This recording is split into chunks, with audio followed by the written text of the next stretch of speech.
Coming up, FAU is changing the way you log in. Plus, find out why you'll need more than just a password starting this semester. Plus, find out how students and researchers are reaching for the stars with help from NASA. And finally, FAU showed up and showed out for Family Weekend. The stands were packed, the energy was high, and yes, we brought home that win. And all that and so much more on this week's edition of OwlTV Today.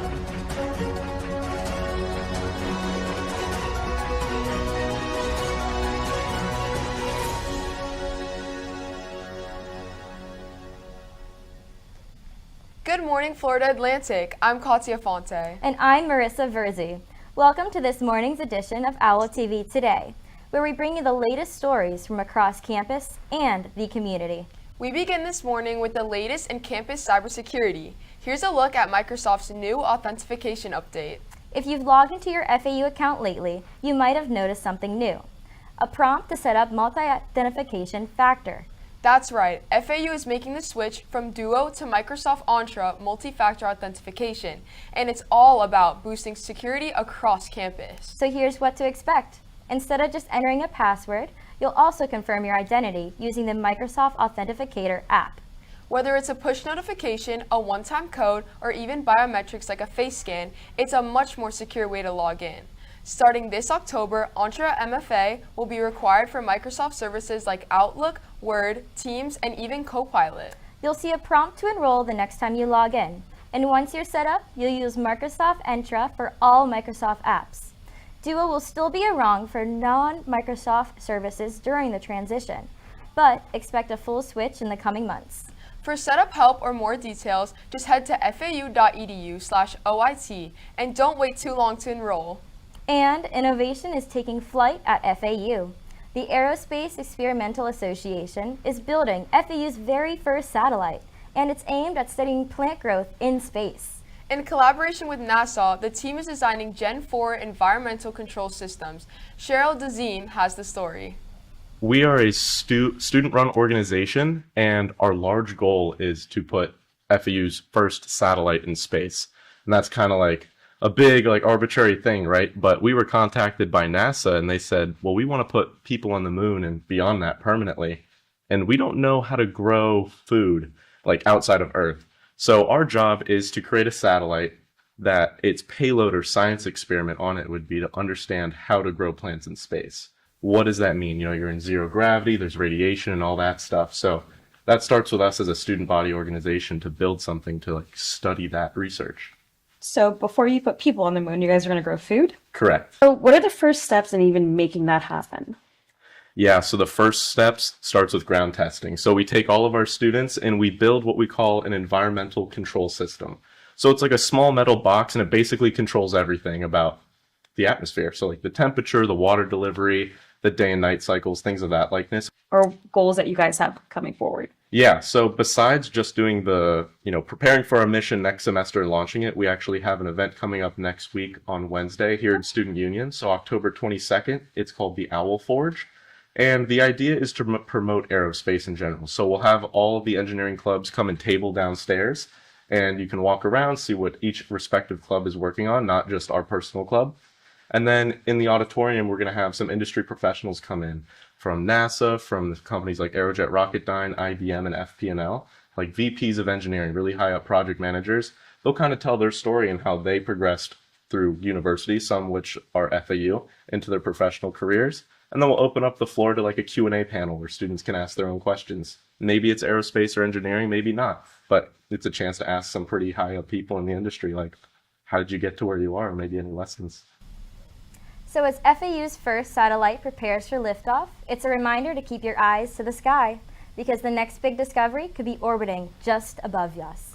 And researchers at FAU's Harbor Branch are studying how something as simple as seaweed can make a big impact on baby sea turtles right here in Southeast Florida. Carleigh Schleicher has more on this unique study and what it can mean for conservation along our coastlines.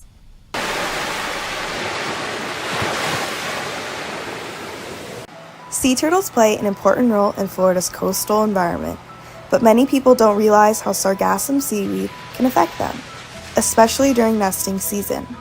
Experts say this natural occurrence can have a bigger impact than most people think. Sargassum seaweed impacts hatchlings in several ways.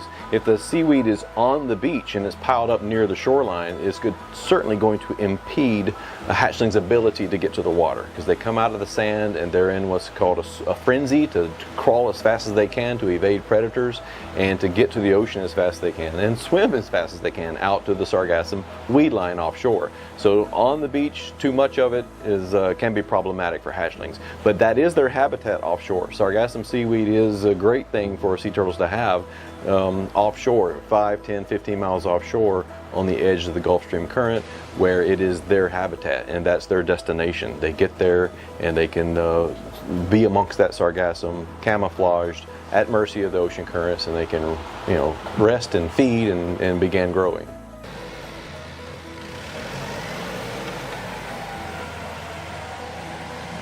Since sargassum can create obstacles for hatchlings as they reach the ocean, local conservation efforts help protect them.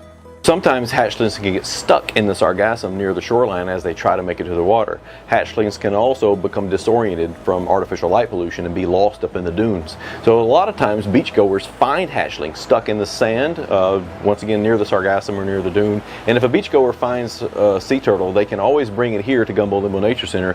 We have what's called a hatchling drop-off box here on our front porch. And you can see the sign saying the 3 different species which they might find on the beach.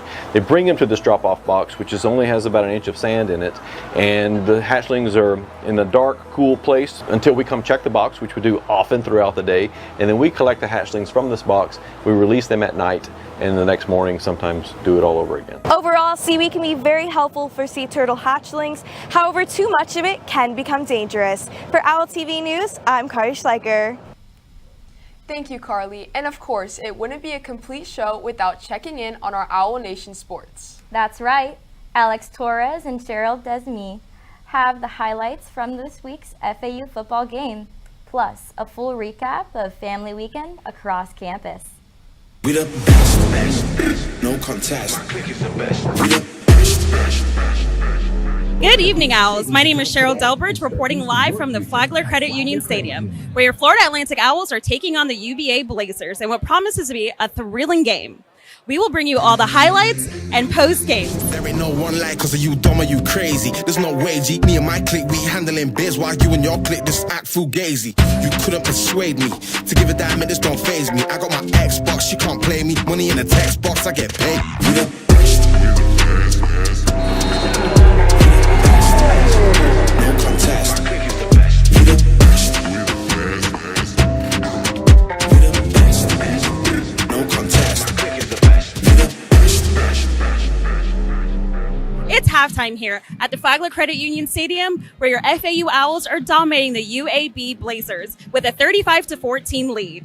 The offense has been explosive, and the defense has kept the pressure on. If FAU Owls stay locked in, they are on the track for a big home win. There ain't no rest. For the wicked, I'm bad and I'm blessed. Put it to the test. For the rest, there ain't no contest. So what's next? Got me leveling up, I'm obsessed. I bring the fire like I'm possessed. My personnel and my clique is the best. There ain't no contest. There ain't no one like, cause you dumb or you crazy. There's no way, G. Me and my clique, we handling biz while you and your clique just act fugazi. You couldn't persuade me to give a damn, and this don't faze me. I got my Xbox, she can't play me. Money in a text box, I get paid. We the best. We the best. What an exciting game at the Flagler Credit Union Stadium, where your FAU Owls took on and defeated UAB 53-33. This is back-to-back win for the Owls. I'm Sheryl with OwlTV. Thank you and good night. And a quick reminder for all students, the FAFSA application window is now open. Here's Tamsy French with what you need to know to get started. Excellent question, especially because just a couple of years ago, the Department of Education reimagined the FAFSA after over 40 years. So there has been a lot of changes to the FAFSA even for this year. So this year's FAFSA, I would say, is smoother and much smarter than ever. Last year, we had some technical hiccups because there was the new FAFSA form.